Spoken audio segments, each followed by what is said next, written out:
In today's video, I'll teach you how to change your Roblox name. First of all, what you have to do is launch open any browser of your choice. You can see over here I've opened Google Chrome. Now click on the search bar. Now what you have to do is type in roblox.com, press enter. After you do that, you'll be led to the official website of Roblox. Make sure you're logged into your account.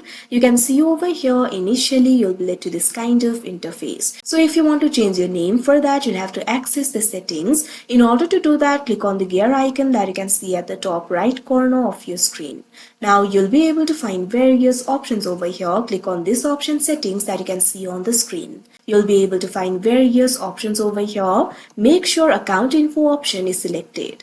Now right over here you'll be able to find two options: display name, username.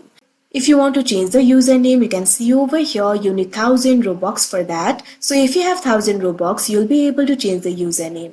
But you can always change the display name. In order to do that, what you have to do is simply click on the edit icon that you can see right next to the option for display name.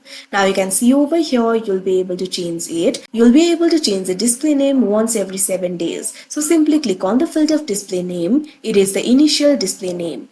Now what you have to do is enter the new display name over here. Now after you do that, click on the save option that you can see on the screen. Now after you do that, you can see over here your display name will be saved successfully. So like this, you'll be able to change the name. So that is how you change your Roblox name. I hope you found this video helpful. Thank you for watching.